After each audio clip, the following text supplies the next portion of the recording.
గమనించండి. ఈ యొక్క సందర్భంలో దేవుని యొక్క వాక్యంలో నుంచి కొన్ని మాటలు మనము చదువుకొని దైవ వర్తమానాన్ని వింటాం. సామెతల గ్రంథము 9వ అధ్యాయం. సామెతల గ్రంథము 9వ అధ్యాయం మొదటి 3 వచనాలు కలిసి చదువుకుందాం. సామెతల గ్రంథం 9వ అధ్యాయం మొదటి 3 వచనాలు.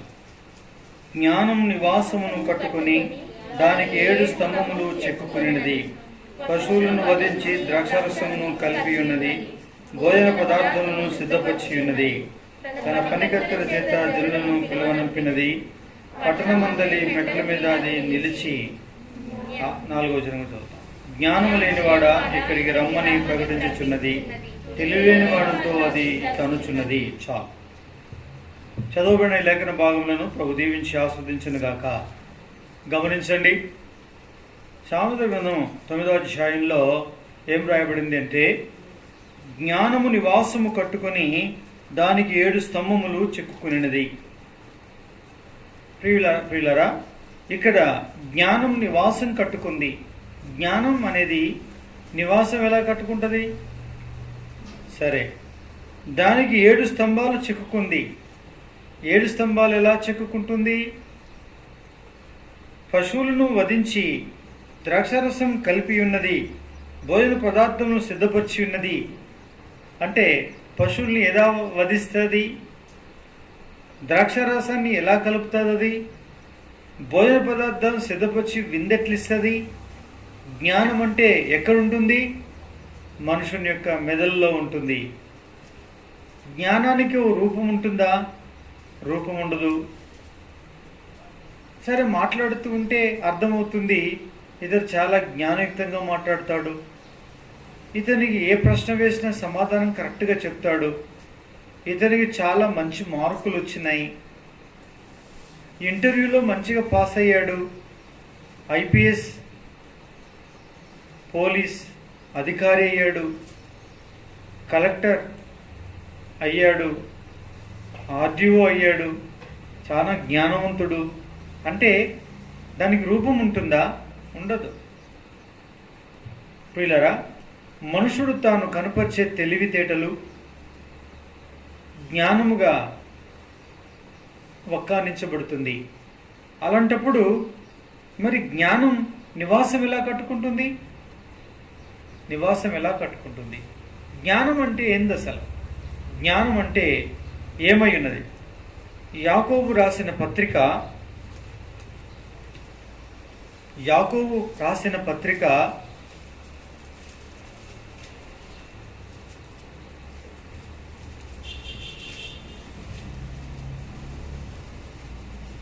3వ అధ్యాయము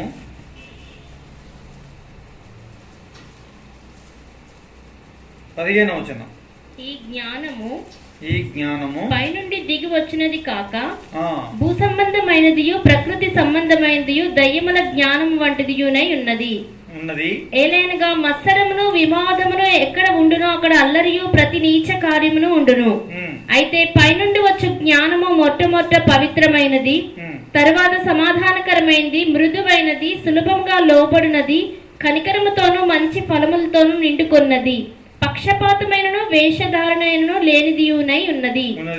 నీతి ఫలము సమాధానము చేయి వారికి సమాధానమందు విత్తబడును. అయిన జ్ఞానము భూ సంబంధమైన జ్ఞానము, ప్రకృతి సంబంధమైన జ్ఞానము, అది దయ్యముల జ్ఞానముగా సంబోధించబడింది. పిల్లరా, మన వార్తలు ఎన్నో వింటూ ఉన్నాం, చాలా జ్ఞానవంతులని. ఒక అమ్మాయిని గురించిన వార్త ఏంటంటే, చాలా జ్ఞానవంతురాలు, చాలా చక్కటి ఉద్యోగాన్ని పొంది సాఫ్ట్వేర్గా వెలసిల్లుతున్నటువంటి వ్యక్తి, కొన్ని లక్షలు నెలకు వేతనంగా పొందుతుంది. అలాంటిది ఆ జ్ఞానం ఏం చేసింది? ఒక వ్యక్తిని ప్రేమించింది. ఆ వ్యక్తి పైలట్ అయి ఉన్నాడు. ఆ పైలట్ అయినటువంటి వాడు ఏం చేశాడు అంటే ఏమైనా మోసం చేశాడు. మొత్తం మీద మాత్రం పెళ్లి చేసుకున్నాడు, వాళ్ళ ఇంటి చుట్టూ తిరిగాడు. చివరికి అతడు మరణపాశమై ఆ అమ్మాయి యొక్క 6 నెలల గర్భవతి అయి ఉండగా తనను హింసించి తనను కొట్టిన కారణాన ఆమె చనిపోయింది. అది ఆత్మహత్యగా సృష్టింపబడింది. తర్వాత ఎంక్వైరీ చేస్తే హత్యగా నిరూపించబడుతుంది. అతను ఏం చేశాడు? అతను పైలట్ అయి ఉన్నాడు. అతడు హోస్టెస్ అంటే అందులో ఏరోప్లేన్లో ఉద్యోగం చేసే అమ్మాయితో తిరిగి ఆ అమ్మాయిని ప్రేమించి లేక వాడుకోవడానికి అక్రమ సంబంధం పెట్టుకున్నాడు. ఇలాంటియే కథలు. రాజులేంటి, రాజజ్ఞానం ఏంటి, జ్ఞానులేంటి, జ్ఞానం పొందిన వారేంటి, ఇంజనీర్స్ ఏంటి, డాక్టర్స్ ఏంటి, ఈ లోక సంబంధమైన, ఈ భూ సంబంధమైన, ఈ ప్రకృతి సంబంధమైన ఈ జ్ఞానం ఏం చేస్తుంది? మత్సరం, వివాదం, అల్లరితో కూడిన ప్రతి నీచకార్యం చేయుటకు ఒడిగడుతూ ఉంది. అందుకే ఈ జ్ఞానం చూసి మనుషులు మురిసిపోతూ ఉంటారు. అసలు ఈ జ్ఞానం ఏం జ్ఞానం అనుకుంటున్నారు? ఈ జ్ఞానం కేవలం పాపిష్టి సంబంధమైంది, లోక సంబంధమైంది. పొట్ట కూటి కొరకై 4 మెతుకులు సంపాదించుకోవడానికి, 5 ఏళ్ళు నోట్లోకి వెళ్ళడానికి ఉపయోగపడే జ్ఞానమే అది. కానీ ఇది పైనుంచి వచ్చి జ్ఞానం వంటి జ్ఞానం కాదు. ఇది కేవలం భూ సంబంధమైన జ్ఞానము, ఇది ప్రకృతి సంబంధమైన జ్ఞానము, ఇది దయ్యముల యొక్క జ్ఞానము. ఇది చివరికి మరణానికి నడిపిస్తుంది. కానీ మరణమునకు వెళ్లకుండా, నిత్య నరకమునగ్ని గుండానికి వెళ్లకుండా ఆపగలిగే జ్ఞానం మాత్రం ఈ జ్ఞానం కాదు ప్రియులారా. ఇది ఏం జ్ఞానమైనది ప్రియులారా? భూ సంబంధమైన జ్ఞానం. కానీ 17వ వచనంలో పైనుండి వచ్చి జ్ఞానం ఉంది. ఆ జ్ఞానం ఏమైనది అంటే మొట్టమొదట అది పవిత్రమైనది, తర్వాత సమాధానకరమైనది, ఆ తర్వాత మృదువైంది, సులభముగా లోబడినది, కనికరంతో మంచి ఫలంతో నిండుకున్నది, పక్షపాతమైన వేషధారణను లేనిదయ్యున్నది, నీతి ఫలము సమాధానము చేయవారికి సమాధానముందు విత్తబడును, సమాధానము నీతియు ప్రసాదించేటువంటి ఫలమైనది.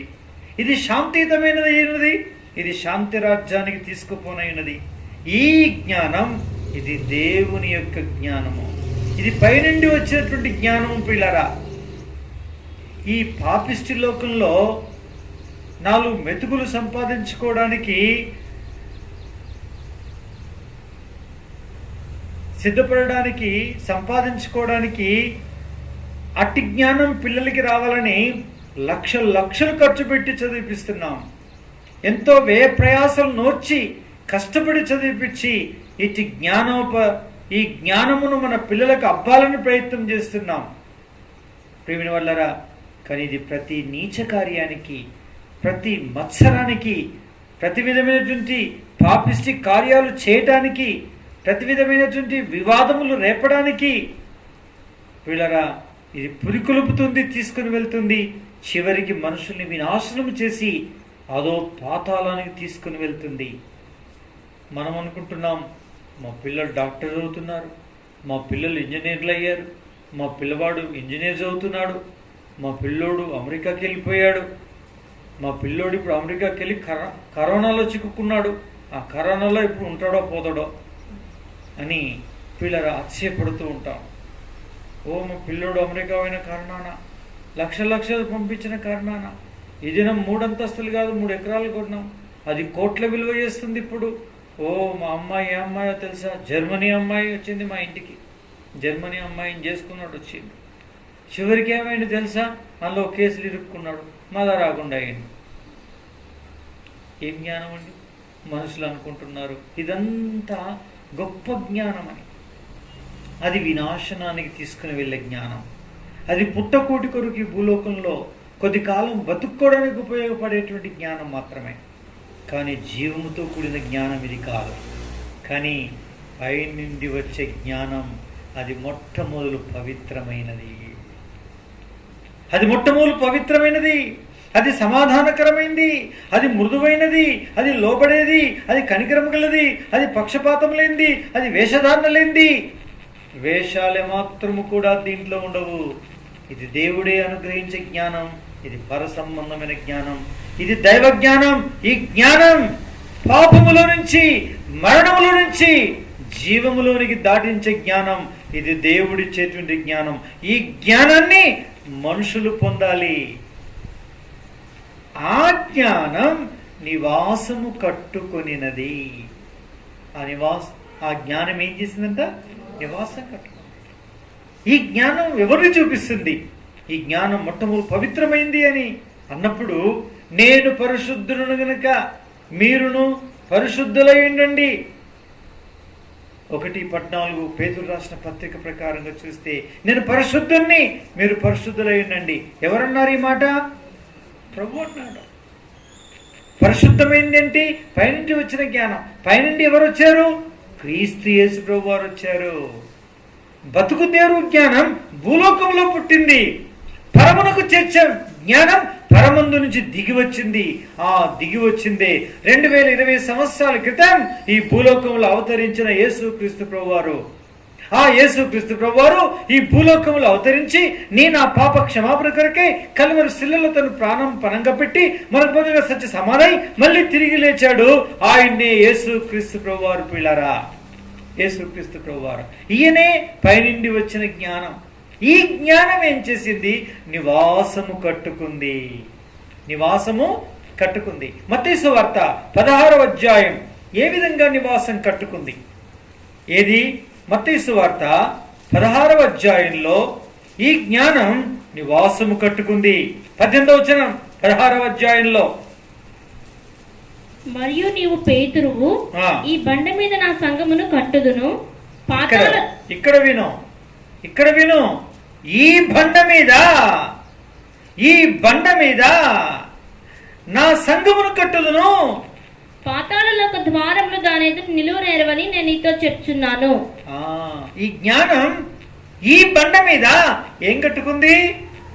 నివాసము కట్టుకుంది. ఎవరా నివాసం? మనమే దేవుని ఆలయమై ఉన్నాము. మనమే దేవుని యొక్క ఆలయమై ఉన్నాము. మనము దేవుని వాసమై ఉన్నాము అని దేవుని యొక్క వాక్యంలో రాయబడింది. ఎవరండి? క్రీస్తు స్వరక్తం మీద సంపాదించిన ప్రతి బిడ్డ యేసు క్రీస్తు ప్రభు వారికి నివాసం. ఆయన అనుగ్రహించిన పరిశుద్ధాత్మునికి నివాసమై ఉన్నారు.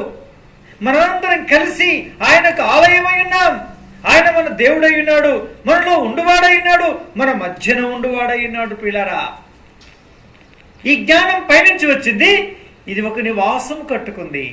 ఆ కట్టుకున్న నివాసం పేరే క్రీస్తు స్వరక్తం ఇచ్చి సంపాదించిన సంఘం అనేదే ఆయన యొక్క నివాసము. పిల్లరా, కాబట్టి నా ప్రియ సోదరి సోదరులారా, మనం ఇప్పుడు ఆయన కట్టిన నివాసం అయి ఉన్నామా? ఆయనకు మనము నివాసం అయి ఉన్నామా? అవును. ఎవరవుతారు ఆయన నివాసము? యేసు, నా కొరకు సత్యావు, సమాధయావు, తిరిగి లేచావు, నేను నమ్ముతున్నాను, నీ రక్తముతో నా పాపం కడిగి పవిత్రపరచుమని ప్రాధేయపడిన ప్రతి వ్యక్తి యేసు క్రీస్తు ప్రభు వారికి నివాసమై ఉన్నారు. యేసు క్రీస్తు ప్రభు వారికి నివాసమై ఉన్న ప్రతి వారు కూడా నా ప్రియమైనటువంటి వాళ్ళారా, ఆయనకు ఇల్లు, ఆయనకు నివాసం, ఆయనకు కట్టడం. పిల్లారా, ఈ విధంగా జ్ఞానం ఏం కట్టింది? నివాసము కట్టింది. ఏం కట్టిందండి? నివాసము కట్టింది. నివాసము కట్టింది. కాబట్టి ఎంత అద్భుతం, ఎంత ఆశ్చర్యం. కాబట్టి నా ప్రియమైన వాళ్ళరా, మరి క్రీస్తు యేసునందు విశ్వాసం నుంచి రక్షణ మారుమనసు పొందిన వారైతే మీరు ఆయనకు నివాసమై ఉన్నారు అని దాని అర్థం. 1 కొరింథీ 10వ అధ్యాయం 4వ వచనం ప్రకారంగా ఈ బండ మీద అనే దగ్గర కూడా దీని అర్థం ఉంది. అదేంటి? 10వ అధ్యాయం 1 కొరింథీ 4వ వచనంలో ఇలా రాయబడింది, అందరూ ఆత్మ సంబంధమైన ఒకే పానీయంను పానం చేసిరి. ఒకే పానీయాన్ని పానం చేశారు. ఏలైనగా తమను వెంబడించిన ఆత్మ సంబంధమైన బండలోనిది త్రాగిరి. ఆ బండ క్రీస్తే. ఈ బండ, ఇప్పుడు చెప్పండి, ఈ బండ ఎవరండి? క్రీస్తే. ఈ బండ మీద నా నివాసమును కట్టుదును, నా సంఘమును కట్టుదును, నిరంతరం నివాసము చేయుదును అని ఏ క్రీస్తు యేసు ప్రభు వారు చెప్పారో, ఈ బండ, ఆ బండే క్రీస్తుని అపోస్తలుడైన పౌలు 10వ అధ్యాయం 1 కొరింథీ 4వ వచనంలో చెప్తాడు. ఆ బండ, ఈ బండ ఎవరు? క్రీస్తే అయ్యున్నాడు. కాబట్టి క్రీస్తు యేసు ప్రభు వారు ఈ బండ అయ్యున్నారు. ఈ బండ అయినటువంటి క్రీస్తు మీద క్రీస్తు తన కొరకు ఏం కట్టుకున్నాడు? నివాసము కట్టుకున్నాడు, సంఘాన్ని కట్టాడు పిల్లారా. అయితే ఈ సంఘం నివాసం కట్టుకోవడంతో ఊరుకోకుండా ఏం చేసిందంట? దానికి 7 స్తంభములను చెక్కుకున్నది. ఎన్ని స్తంభాలు చెక్కుకుందండి? 7 స్తంభములు చెక్కుకుంది. నివాసం అంటే నివాసం కాదు, స్తంభం అంటే స్తంభం కాదు, నివాసం అంటే నివాసం కాదు, స్తంభం అంటే స్తంభము కాదు, చెక్కిందంటే చెక్కినట్టు కాదు, జ్ఞానం అంటే జ్ఞానం కాదు. ఆధ్యాత్మికమైన అర్థాలతో మనం చూస్తే ఇప్పుడు అర్థమైంది. జ్ఞానం నివాసం కట్టుకుందంటే జ్ఞానం యేసుక్రీస్తు ప్రభు వారు కట్టుకున్న నివాసం క్రీస్తు స్వరక్తమిచ్చి సంపాదించిన తన యొక్క సంఘం అని అర్థమైపోయింది. ఇప్పుడు రెండో విషయానికి వస్తున్నాం. దానికి 7 స్తంభములు చెక్కుకున్నది. ఎన్ని స్తంభాలు చెక్కున్నది? 7 స్తంభాలు చెక్కున్నది. 7 స్తంభాలు చెక్కుకున్నది అంటే దాని అర్థం ఏమిటి? ప్రకటన గ్రంథం 1వ అధ్యాయం చివరి 2 వచనాలు కలిసి ఉంటాయి. ఆ కలిసి ఉన్నటువంటి ఆ వచనాలని చదవండి. ఆ 7 సువర్ణ దీపస్తంభముల సంగతి వ్రాయము. ఆ 7 నక్షత్రములు 7 సంఘములకు దూతలు. ఆ 7 దీపస్తంభములు 7 సంఘములు. ఏమట? 7 సువర్ణ దీపస్తంభముల సంగతి వ్రాయము. ఆ 7 నక్షత్రం 7 సంఘములకు దూతలు. ఆ 7 స్తంభములు 7 దీపస్తంభాలు 7 సంఘములు అని రాయబడింది. చూసారా? యేసుక్రీస్తు ప్రభు వారు తనకు నివాసం కట్టుకున్నాడు. అంటే క్రీస్తు స్వరక్తం సంపాదించిన సంఘం క్రీస్తు మీద కట్టబడింది. అది సార్వత్రిక సంఘం, మంచిది. అయితే ఆ జ్ఞానం ఏం చేసిందంట? 7 స్తంభములను చెక్కుకున్నది. 7 స్తంభములను చెక్కున్నది. ఈ 7 స్తంభములు దేని చూపిస్తున్నాయంటే 7 సంఘాలను చూపిస్తుంది. 7 సంఘములను చూపిస్తుంది. ఆ 7 సంఘములు ఈ ప్రకటన గ్రంథంలోనే 2వ అధ్యాయంలో 1వ వచనం చదవండి. ఎఫెసులో ఉన్న సంఘపు దూతకు ఇలాగు వ్రాయము. చాలు. ఎఫెసు అనేటువంటి సంఘం 8వ వచనం. స్ముర్నాలో ఉన్న సంఘపు దూతకు ఇలాగు వ్రాయము. స్ముర్నా అనేటువంటి సంఘం 12. పెర్గములో ఉన్న సంఘపు దూతకు ఇలాగు వ్రాయము. పెర్గము అనేటువంటి సంఘం. తుయితైరలో ఉన్న సంఘపు దూతకు ఇలాగు వ్రాయము. 18వ వచనం అయిపోయింది. సార్దీస్ లో ఉన్న సంఘపు దూతకు ఇలాగు వ్రాయము. 3వ అధ్యాయం 1వ వచనం అయిపోయింది. ఫిలదెల్ఫియాలో ఉన్న సంఘపు దూతకు ఇలాగు వ్రాయము. 7వ వచనం 3వ అధ్యాయం. లవోదికీలో ఉన్న సంఘపు దూతకు ఇలాగు వ్రాయము. 14వ వచనం. ఈ విధంగా లెక్క పెట్టండి కరెక్ట్ గా. 7 సంఘములు. ఎన్ని సంఘములు? 7 సంఘములు. అనగా క్రీస్తు యేసు ప్రభు వారు అంటే మొదటి శతాబ్దములో క్రీస్తు తన స్వరక్తం ఇచ్చి సంపాదించినటువంటి సంఘం విస్తరించుచున్న వేళల్లో ఆ మొదటి శతాబ్దంలో ఏర్పడ్డ ప్రకటన గ్రంథంలో ప్రస్తావించబడిన ఆ 7 సంఘములే 7 దీపస్తంభములు. ఆ 7 దీపస్తంభములను ఈ జ్ఞానం పిల్లరా స్తంభములా చెక్కుకున్నది. అంటే సంఘములను కట్టుకున్నది, సంఘములను చెక్కింది, రూపించింది, రూపమిచ్చింది, తయారు చేసుకుంది. ఆ 7 సంఘములు ఇక విస్తరించబోయేటువంటి ఆ సవిస్తారముగా భూలోకమంతా కూడా విస్తరించి వ్యాపించేటువంటి దైవ జనాంగముల యొక్క సంఘములన్నిటికీ ప్రాతినిధ్యం వహించిన సంఘములే ఈ 7 సంఘములు పిల్లారా. 7 అనే సంఖ్య దేని చూపిస్తుందంటే పరిపూర్ణతను చూపిస్తుంది, సంపూర్ణమును చూపిస్తుంది, సవిస్తారమును చూపిస్తుంది. కాబట్టి పిల్లరా ఇప్పుడు జరుగుచు అనేక ప్రదేశాల్లో ప్రాంతాల్లో విస్తరిస్తున్న వ్యాపిస్తున్న అనేక సంఘాలకు పిల్లరా ఈ 7 సంఘములు పిల్లరా ప్రాతినిధ్యం వహించి ప్రాతినిధ్యాన్ని వహించేవిగా ఉన్నవి. కాబట్టి ఈ జ్ఞానం నివాసం కట్టుకుంది. ఈ జ్ఞానం తనకు స్తంభములను చెక్కుకుంది. ఎన్ని స్తంభములను? 7 స్తంభములను చెక్కుకున్నది. ఆ 7 స్తంభములే 7 సంఘములుగా ఇక్కడ ప్రస్తావించబడింది పిల్లారా. నా ప్రియమైనటువంటి వాళ్ళరా, ఇది జ్ఞానం. ఇదేంటండి? జ్ఞానం. కాబట్టి నా ప్రియమైనటువంటి వాళ్ళరా, జ్ఞానం అనే విషయాన్ని మనం అర్థం చేసుకున్నప్పుడు మనకు అర్థమైంది. ఇప్పుడు అది యేసుక్రీస్తు ప్రభువారు తాను ఏర్పరచుకున్నటువంటి ఆ మొదటి శతాబ్దములో ఏర్పడినటువంటి 7 సంఘాలే ఆ 7 స్తంభములు. ఆ 7 స్తంభములను యేసుక్రీస్తు ప్రభువారు ఏం చేసుకున్నారు? చెక్కుకున్నారు. ఆ జ్ఞానం ఏం చేసింది? చెక్కుకుంది, అంటే తయారు చేసుకుంది. గమనించండి. ఈ ప్రకారంగా మరి ఆయన ఈ మాటల్ని చెప్పాడు. గమనించండి. దానికి 7 స్తంభములు చెక్కుకుంది అని 2వ వరుస కూడా అయిపోయింది. ఇప్పుడు 2వ వచనాన్ని చూస్తాం. 2వ వచనం, పశువులను వధించి ద్రాక్షారసమును కలిపి ఉన్నది, భోజన పదార్థములను సిద్ధపరిచి ఉన్నది. గమనించండి. కాబట్టి ఇక్కడ ఏం చేసిందంటే ఈ జ్ఞానం పశువుల్ని వధించింది, ద్రాక్ష రసమును కలిపి ఉన్నది, భోజన పదార్థములను సిద్ధపరిచి ఉన్నది అని రాయబడింది. చూసారా? కాబట్టి ఈ 2వ వచనాన్ని దేన్ని చూపిస్తుంది అని చూస్తే లూకాసు వార్త 22వ అధ్యాయం మొదటి వచనం 14వ వచనాన్ని దయచేసి చదవండి. పస్కా అనబడిన పులియని రొట్టెల పండుగ సమీపించెను. చాలు. చూసారా? ఇక్కడ రాయబడింది ఈ లూకాసు వార్త 22వ అధ్యాయంలోని మొదటి వచనంలో పసకా అనబడిన పులిని రొట్టెల పండుగ సమీపించెను అని రాయబడింది.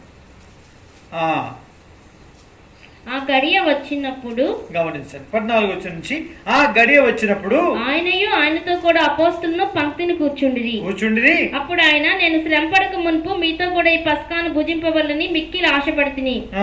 అది దేవుని రాజ్యంలో నెరవేరు వరకు ఇక ఎన్నడూ దాన్ని భుజింపనని మీతో చెప్పుచున్నానని వారితో చెప్పి, ఆయన గిన్నె ఎత్తుకుని కృతజ్ఞతాస్తుతులు చెల్లించి, మీరు దీన్ని తీసుకొని మీలో పంచుకొనుడి. ఇక మీదట దేవుని రాజ్యం వచ్చే వరకు నేను ద్రాక్షారసము త్రాగనని మీతో చెప్పుచున్నాను నేను. పిమ్మట ఆయన ఒక రొట్టె పట్టుకొని కృతజ్ఞతాస్తుతులు చెల్లించి దాన్ని విరిచి వారికి ఇచ్చి, ఇది మీ కొరకు ఇయ్యబడుచున్న నా శరీరము, నన్ను జ్ఞాపకం చేసుకుంటూ దీన్ని చేయుడని చెప్పెను. ఈ జ్ఞానం ఏం చేసిందంట? పశువుల్ని వధించింది, ద్రాక్షారసం కలిపింది, భోజన పదార్థాలను సిద్ధపరిచి పంచిపెట్టింది, విందు భోజనం చేస్తుంది. ఈ జ్ఞానం ఏంటి? ఈ జ్ఞానం అర్థమైపోయింది. యేసుక్రీస్తు ప్రభువారు అప్పగింపబడబోయేటువంటి రాత్రి పస్కా పండుగ సమీపించినప్పుడు, పులియని రొట్టెల పండుగ సమీపించినప్పుడు యేసుక్రీస్తు ప్రభువారును ఈ జ్ఞానం ఒక విందు ఏర్పాటు చేసింది. ఆ విందు ఏర్పాటు చేసి ఆ విందులో అంటున్నది జ్ఞానం, దేవుని రాజ్యములో నెరవేరు వరకు ఇక ఎన్నడూ దాన్ని భుజింపనని మీతో చెప్పుచున్నానని వారితో చెప్పి, ఆయన గిన్నెత్తుకుని దాసులు చెల్లించి, మీరు దీన్ని తీసుకుని మీలో పంచుకునండి. ఇక మీద దేవుని రాజ్యం వచ్చే రసరసం త్రాగనని మీతో చెప్పుచున్నాను నేను. పిమ్మట ఆయన రొట్టె ఎత్తుకున్నాడు, ఇది నా శరీరం అని చెప్పాడు, దాన్ని పంచిపెట్టాడు, వీళ్ళతో విందు భోజనం చేస్తూ ఉన్నాడు. ఆయన అంటాడు, ఇదే ఆఖరి భోజనం. ఇక నేను దేవుని రాజ్యముతో వచ్చినప్పుడు, లేక దేవుని రాజ్యంలో విందు ఆరగించు సమయం వరకు ఇక దీన్ని నేను ఎప్పుడు భుజించను అని చెప్పాడు. పిల్లరా, ఇదంతా కూడా సామెతల గ్రంథం 9వ అధ్యాయం 2వ వచనంలో పశువులను వధించింది, ద్రాక్షరసం కలిపింది, భోజన పదార్థాలను సిద్ధపరిచింది, వారందరికీ విందు భోజనం ఇచ్చింది.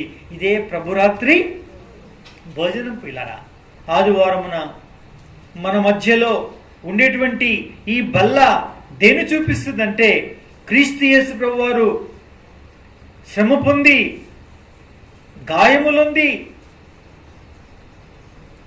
ఛిద్రములు చేయబడి నటువంటి ఆ శరీరమునకు సాదృశ్యమే ఈ రొట్టెగినది.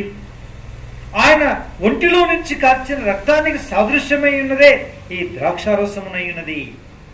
నా పిల్లరా, ఇది ఈ జ్ఞానం పశువుల్ని వధించి సిద్ధం చేసింది. ఎవరండి ఈ పశువు? దేవుని యొక్క వాక్యంలో హెబ్రీయులకు రాసిన పత్రిక చివరి అధ్యాయాన్ని మనము చూసినట్లయితే ఇక్కడ రాయబడింది. అదేమిటి?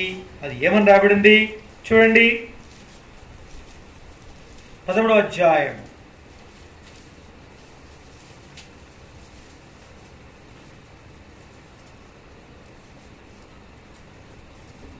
12వ వచనం. కావున యేసు కూడా తన స్వరక్తం చేత ప్రజలను పరిశుద్ధపరచుటకై గవిని వెలుపట శ్రమ పొందెను. బలి పశువుగా ఆయన గవిని వెలుపల శ్రమ పొంది బలిగా అర్పించబడి ఆయన ఏమయ్యాడు? కాబట్టి మనం ఆయన నిందను భరించుచు శిబిరము వెలుపలికి ఆయన యొద్దకు వెళ్ళుదము. నిలువరమైన పట్టణం. కాబట్టి ఎంతో అద్భుతమైనటువంటి బలి పశువుగా యేసుక్రీస్తు ప్రభు వారు ఏమయ్యారు? బలి అయ్యారని 9వ అధ్యాయం 15వ వచనం లేక 12వ వచనం చూడండి. హెబ్రీ 9:12వ వచనం. మేకల యొక్కయు కోళ్ల యొక్కయు రక్తంతో కాక తన స్వరక్తంతో ఒక్కసారి పరిశుద్ధ స్థలంలో ప్రవేశించెను. ఏలైనగా మేకల యొక్కయు ఎడ్ల యొక్కయు రక్తమును మైలపడిన వారి మీద ఆవు దూడ బూడిద చల్లుటయు శరీర శుద్ధి కలిగినట్లు వారిని పరిశుద్ధపరిచిన ఎడల నిత్యుడగు ఆత్మ ద్వారా తను తాను దేవునికి నిర్దోషంగా అర్పించుకున్న క్రీస్తు రక్తము నిర్జీవ క్రియలను విడిచి జీవము గల దేవుని సేవించుటకు మీ మనస్సాక్షిని ఎంతో ఎక్కువగా శుద్ధి చేయును. ఇది బలి పశువు. పిల్లరా, ఇది బలి పశువును వధించింది. ఏం చేసిందండి? బలి పశువులను వధించింది. కోడెలను గొర్రెలను వధించాల్సినటువంటి పాత నిబంధన గ్రంథంలో ఉండే ఆ బలులన్నిటికీ తానే ఒక్కడు బలి పశువై ఆయన వధించబడి ఆయన మనకు రక్తమంతయు కార్చి శ్రమపడి మనకు మన పాప విమోచనకు కారకుడై ఆయన ప్రశుద్ధమైన రక్తము చేత మన మనస్సాక్షిని శుద్ధి చేయడానికి ఇట్టి గొప్ప కార్యాన్ని ప్రభువు చేసినాడు. ఇట్టి గొప్ప కార్యాన్ని ప్రభు మన కొరకు చేశాడు. బలి పశువుగా పశువులను వధించి పశువుల్ని వధించి పిల్లరా ద్రాక్షారసం కలిపి అనగా క్రీస్తు రక్తము కార్చి అట్టి రక్తమును ద్రాక్షారసముగా సిద్ధము చేసి ఆయన శరీరమును అర్పించి బలిగా అర్పించి ముక్కలు చేయబడి ఆ యేసుక్రీస్తు ప్రభు వారి యొక్క దేహం పొందిన ప్రతి విధమైన గాయము చేత ఆయన మనకు ఆధ్యాత్మికమైనటువంటి స్వస్థత కలుగు నిమిత్తమైనటువంటి ఆహారముగా ఆయన కల్వరి శిలువలో శ్రమనుంది ఇట్టి బాధను అనుభవించి మన కొరకు విందుని ఏర్పాటు చేశాడు, భోజనమును ఏర్పాటు చేశాడు. పిల్లరా, ఈలాగున క్రీస్తు తన రక్తము చేత ద్రాక్షారసపు విందును తన రక్తమాంసముల యొక్క సాదృశ్యమైన రొట్టెను విర్చడం ద్వారా ఆయన శరీరమును విర్చి ఆధ్యాత్మికంగా మనకు స్వస్థతను గ్రహించబడి నిమిత్తమై విందు భోజన పదార్థమును సిద్ధము చేసి ఇది ప్రభురాత్రి భోజనముగా పిలిచి పిల్లల దినంతటినీ మీరు తినండి, దీనిలో ఇది త్రాగినప్పుడు నన్ను నా బలి అర్పణను నా బలిని మీరు జ్ఞాపకం చేసుకుని మీరు కృతజ్ఞతాస్తుతులు అర్పించి మిమ్మల్ని మీరు పరీక్షించుకొని దీంట్లో పాలు పొందండి అని పిల్లరా చెప్పాడు. కాబట్టి ఇదంతా కూడా దేంట్లో ఇమిడి ఉందండి? సామెతల గ్రంథము 9వ అధ్యాయంలోని 2వ వచనంలో ఇమిడి ఉన్నట చూడగలుగుతున్నాం. ఏమని? పశువులను వధించి ద్రాక్షారసమును కలిపి ఉన్నది, భోజన పదార్థములను సిద్ధపరచి ఉన్నది. కాబట్టి పిల్లరా, ఈ జ్ఞానం ఎవరై ఉన్నారు? యేసు ప్రభువారే. కాబట్టి యేసు ప్రభువారైనటువంటి ఈ జ్ఞానం నివాసము కట్టింది, అంటే సంఘాన్ని కట్టింది. 7 దీపస్తంభాలు చెక్కింది, అంటే 7 సంఘములను ఏర్పరిచింది. సంఘముల యొక్క పరిపూర్ణతను ఆరంభం చేసి అట్టి అపరిపూర్ణమైనటువంటి ఇంకా సవిస్తారమైన పరిచర్య చేయడం కొరకై ఈ 7 స్తంభములను చెక్కి అది ప్రాతినిధ్యం వహించే సంఘాలుగా ఆ మొదటి శతాబ్దంలోనే ఇటు సంఘములను ఏర్పరిచింది జ్ఞానం, అనగా యేసుక్రీస్తు ప్రభువారు. కాబట్టి పిల్లరా, ఈ రీతిగా ప్రభువారు జ్ఞానమయుండి ఈయనే ఈ సమస్తమును చేసిన వాడైనాడు. ధన్యులం, భాగ్యవంతులం. కాబట్టి ఈ దినం మనం ఈ యొక్క బలలో అనగా ఈ రొట్టెలో మనం పాలు పొందుతున్నాము అని అంటే, నా ప్రియమైనటువంటి వాళ్ళరా, ఎందుకు మనం పాలు పొందుతున్నాము? మనము ఎందుకు ఇలా కూడి వచ్చిన్నాము? ఆ జ్ఞానం యొక్క పుణ్యమా అంటూ ఈరోజు కూడి వచ్చాం. ఆ జ్ఞానమా అనే పుణ్యం ఏం చేసింది? పిల్లల సంఘమును నివాసముగా కట్టింది. తన రక్తమును పునాదిగా, తన ప్రాణాన్ని ప్రాణతర్పణ, తన ఆత్మతర్పణ చేసి పునాది వేసి ఇట్టి ఈ బండ మీద, ఈ క్రీస్తు మీద ఈ నివాసం కట్టిన కారణాన ఈ దినం మనందరం కూడి వచ్చి ఆయన స్తుతించి ఆరాధించి ప్రార్థించగలుగుతున్నాం. అంతేకాదు, ఆయన రాకడ కొరకే ఆయన జ్ఞాపకం చేసుకోవడానికి ఈ విధంగా మనం ఏం చేస్తున్నాము అంటే వీళ్ళరా మరి సంఘముగా కూడి రావడమే కాకుండా ఆయన సన్నిధానములో ఆయన రక్తమాంసములు తిని ఆయన రాకడను జ్ఞాపకం చేసుకుంటున్నాం. వీళ్ళరా ఈ రీతిగా మనం ఏం చేయబడ్డాము? ఈ అద్భుతమైనటువంటి భాగ్యమును ఉచితముగా క్రీస్తు యేసు ప్రభు వారనే జ్ఞానము చేత ఇట్టి భాగ్యమంతటి మనం పొంది ఉన్నాం. ధన్యులం, భాగ్యవంతులం పిల్లారా.